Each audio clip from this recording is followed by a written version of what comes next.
Welcome to the 2020 Informs OR and Analytics Team Competition. I'm delighted to introduce the finalist presentation by the team from Hebrew University of Jerusalem, Israel. Great, thank you so much, Terry. Can everyone hear me? Can everyone see okay? I'll take that as yes. Yeah, it's a yes. As Terry mentioned, we're the team from the Hebrew University of Jerusalem, and we just wanted to thank you guys, judges, colleagues, anyone out there, for giving us a reason to get dressed today and to learn something new.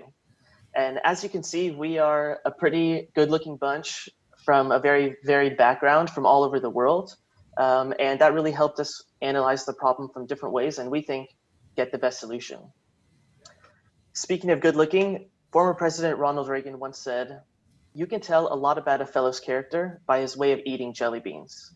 Respectfully, we think producing them is just as telling of character, and today we'd like to tell you how we think the best way to produce them is. So we'll start at the end here, with our final solution being finishing everything more than 17 hours before the deadline, with a total cost a little under 38 million. We successfully reduced the idle time in the bottleneck by 50%. And at this point, I'd like to take a moment just to update the judges on the difference between this result and the result we had from the report.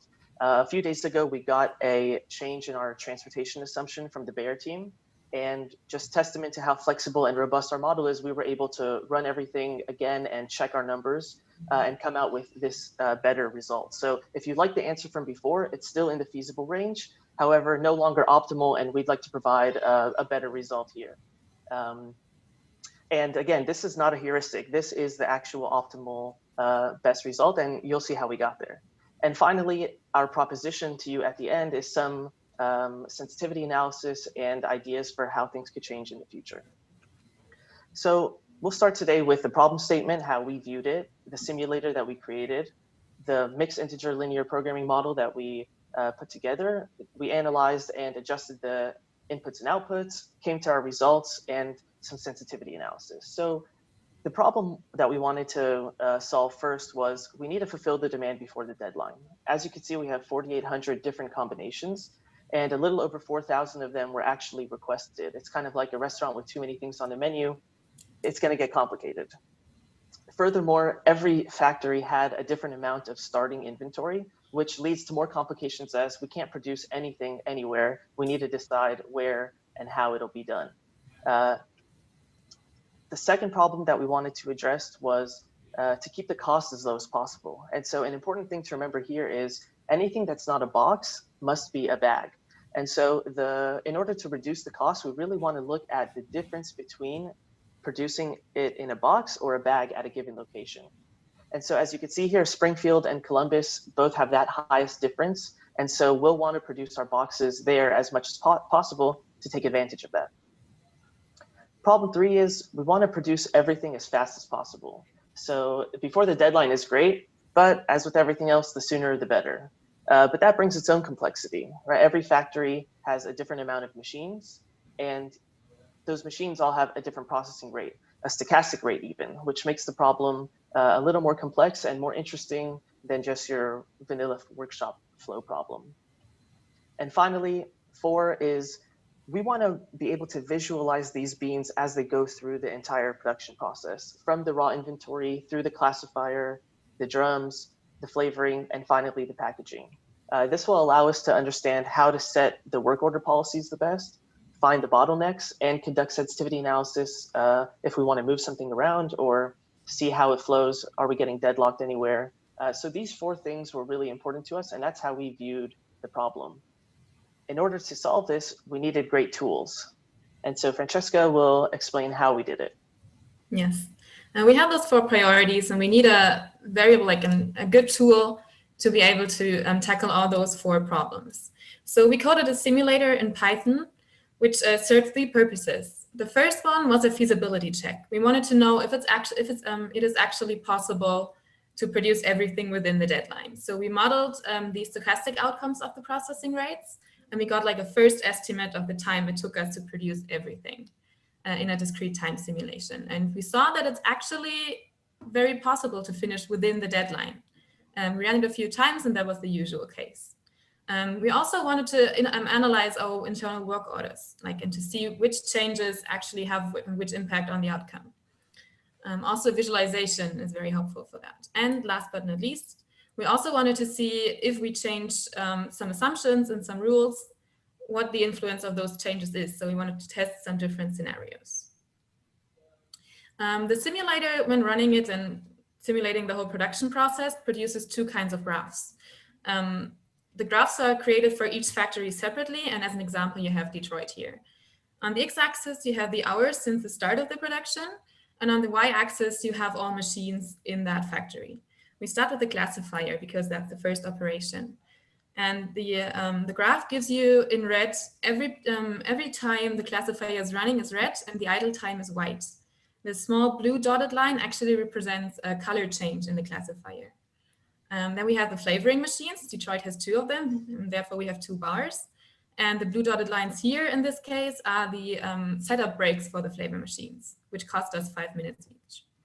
And then we have the bag production and the box production in orange and green. And as we can see, we don't produce that many boxes in Detroit.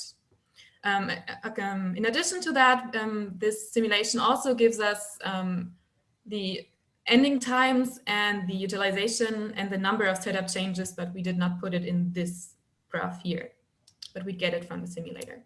The second kind of graph it produces are the storage capacities. We have 4 subgraphs here. The first one is the RMI.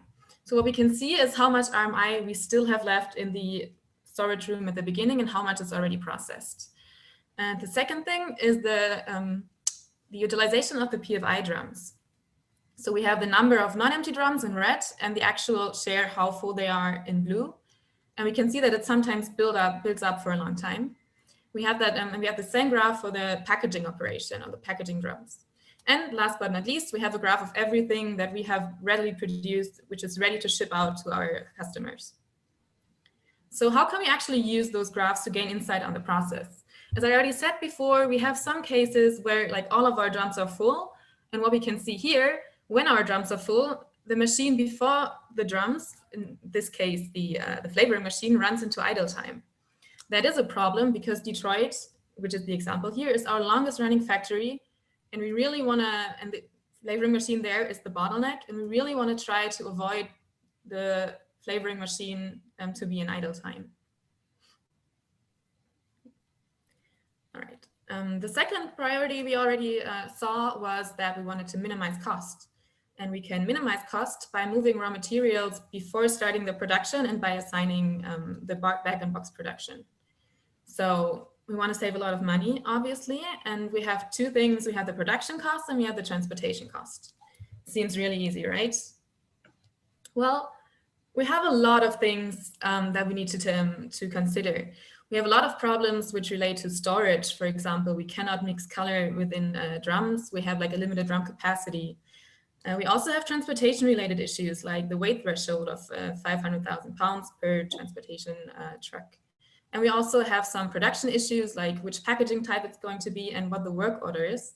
And we don't know the work order yet, which complicates it even further. And the whole problem has a nonlinear nature. So being perfect is not as easy as we thought. All right, so what we did, we formulated the cost problem and we ran a mixed integer linear programming model, which uses Gurobi to solve.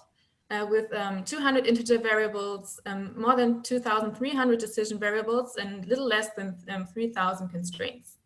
So what you can see here is our final cost function, which we split into 3 parts. The first part is the transportation cost.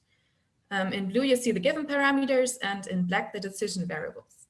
And then for the manufacturing cost, we actually split it into 2 parts to linearize the problem. The first one is the manufacturing costs for boxes exclusively.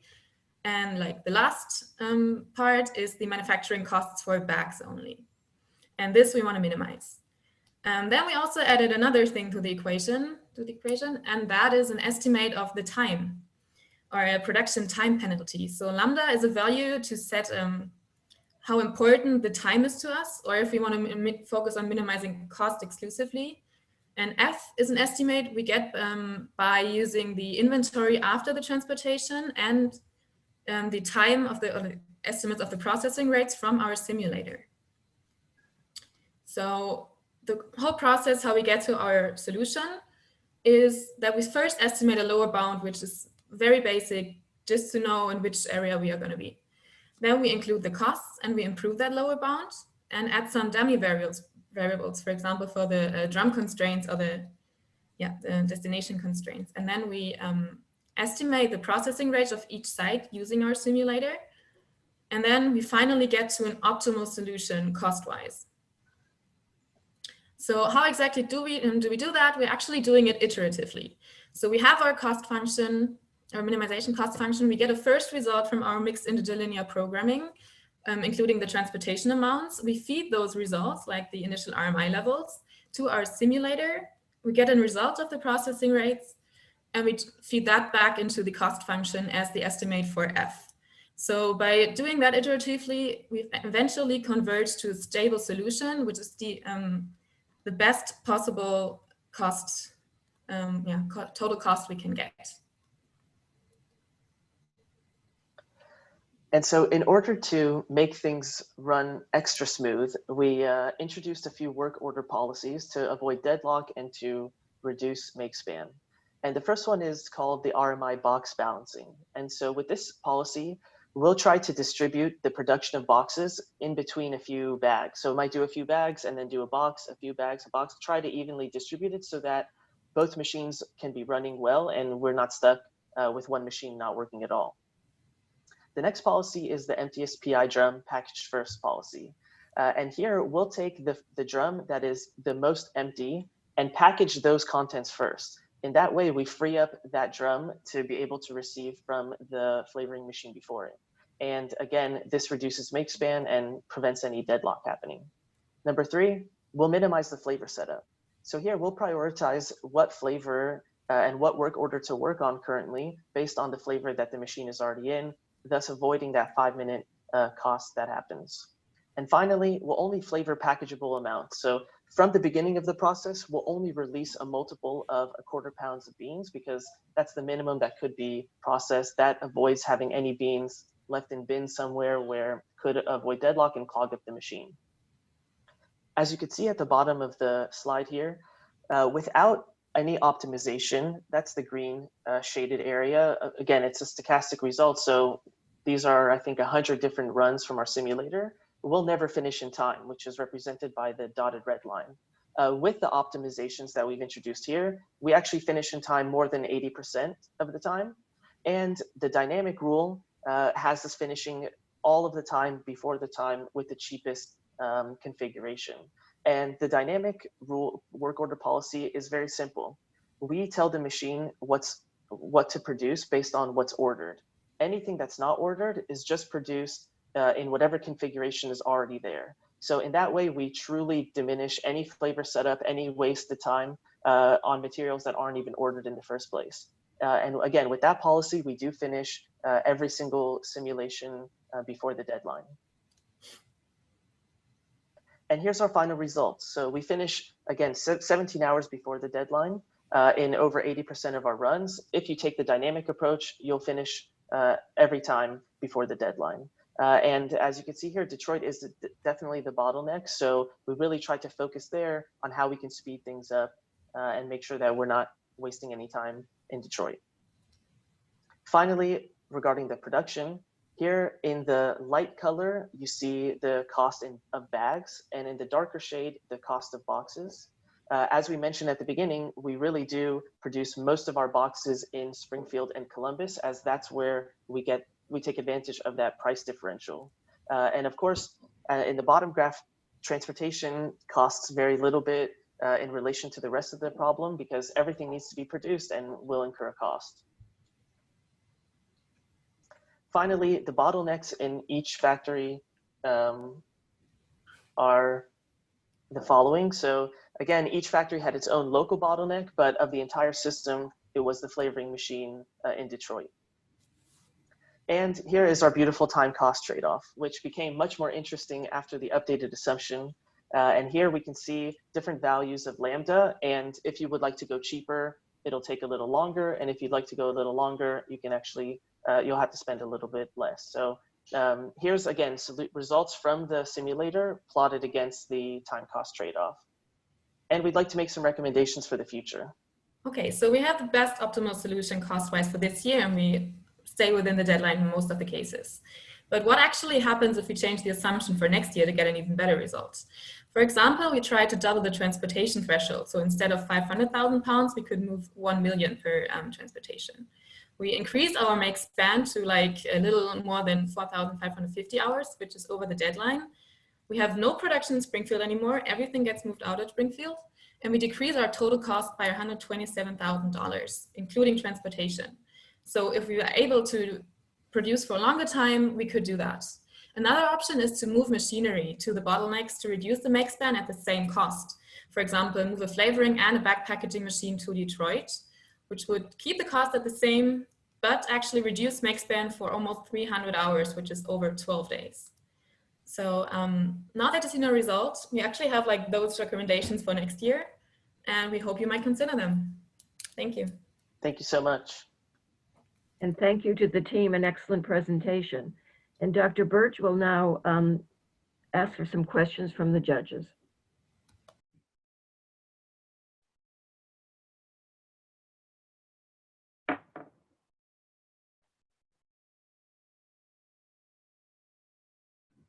John, would you? Sorry, I forgot to unmute myself. Sorry, there's a question. Thank you for the presentation. There's a question from Shrikant. Thank you, Dr. Burge. I think this was an excellent presentation. Really like the way you analyzed the SKU complexity up front, and that led to your analysis. The question I had is what, I think it was great that you presented towards the end the strategies for next year. So just curious, why you chose the strategy you chose and what led you to that, because that was not a natural part of the competition. Or was not an explicit question in the competition. So just wanted to know your thought process there. We realized, for example, that as we've seen, Green Bay finishes very early and that machines are like almost never used or used very little. So especially when we thought about moving machines, we realized that there are some machines which are in a lot of idle time and we don't really need them. Or here you can see Springfield finishes very early. So we thought if Detroit is our problem, maybe we could make use of the fact that there are multiple machines in Springfield and in Green Bay that are almost not used. So this was the reason we actually tried the moving the machinery option, which is very easy to realize in our simulator. And the other thing, like to double the transportation threshold, because actually it's not possible to get an even lower cost after a while. The only way to get a lower cost is to transport more material to the cheaper factories if the trade-off between transportation and production cost is correct. So those were the two assumptions, like two ideas we had to even minimize the cost even more, to make the process faster and to balance the Makespan as well, the Makespan between the several factories. Right, and I think we kind of looked at it as part of our sensitivity analysis. Once we reached this solution, we thought, what if we move some stuff around? What if we change some of the assumptions and kind of, you know, get a more holistic picture of what's going on? Perfect, thank you. Okay, we have a question from Mark McAten. Hi, excellent presentation. Thank you. I'm not finding in your paper the mention of Lambda and that graph that you had that traded off the Makespan with the total cost. So I think I kind of missed. And maybe it's there and I just didn't see it, but no, it's a great point. The truth is, this in our report, this graph would have been in the sensitivity analysis and not in the direct solution because of this change in assumption that I mentioned at the beginning. So a few days ago, someone from the Bayer team reached out to us about a question we had regarding the transportation assumptions. And so when we got that assumption updated and clarified, it was, I think, actually the third time we got it clarified. So we went back and forth a few times. And so after the clarification, this trade-off becomes much more interesting and useful. It's no longer a sensitivity analysis issue. It's actually the answer and the crux of the entire problem. Okay, so could you just spend another 30 seconds and go over how Lambda changes things? Let's go back to the model, and Sure. it's just because I didn't pick it up when I looked at the paper. So essentially, this lambda function in light blue at the end times this f is a variable that we can decide, and it's just a weight. It's how much do we care about either finishing in time or finishing as fast as possible versus minimizing the cost. And so if it got a very high value, then we would give more weight to f, which is a function that estimates, well, not estimates, a function that actually calculates the production time, the Makespan. So if we care a lot about finishing as fast as possible, we would minimize that and lambda would receive a high value. If not, then we just worry about the cost, and finishing as fast as possible would become important. I actually did now find it in your paper. I apologize. There is on page 14. But this is very good. Thank you. Yeah. The results we presented were with setting lambda to 0, except for the time cost trade-off. We focused on the cost exclusively. And thanks for the question. We're especially proud of this, so we appreciate that. Okay, thank you. We have a question from Willem. Thanks, John. First of all, thank you, team, for a wonderful presentation and the great work. I have a clarifying question, a bit technical perhaps, but I was wondering, you were mentioning, I think it was slide 16, something around dummy variables in this process, right in the middle of the process, include dummy variables and so forth. I was a bit confused what you meant by that. Can you clarify that, please? Sure. So we anticipated some questions about the actual model, and so here there's a little more detail into exactly what we did and the different constraints that we had to attack, kind of. And those dummy variables are just there to represent the bins. And so that gives us, especially high level and detailed control over exactly what happens to those bins, right? In the simulator, it was written in Python. So the bin is actually an object. And so something is watching that object and making sure that nothing happens to it, and tracking the beans that come in and out. So in the MILP model, we needed a way also to control for the bin constraints. Like we can't mix beans. We have a constraint on how many beans can go in each drum. And so that is what those dummy variables, I think, were used for mostly. I see. Just to follow up on that, does it mean that you add dynamically these variables to the model and remove them if they're no longer needed? Or are their coefficients changed each iteration? No, we don't add or subtract them. They're there. If they are used, then they'll receive a value. If not, then not.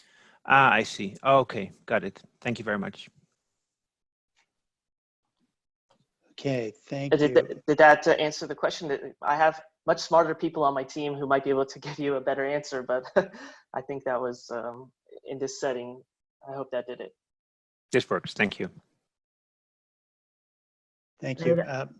Mark, I think, John, unfortunately, we're probably at the end. Maybe one more quick question, another minute, no more. Okay. I think that's all the questions. Thank you for the presentation, and thank you for spending the time with us today.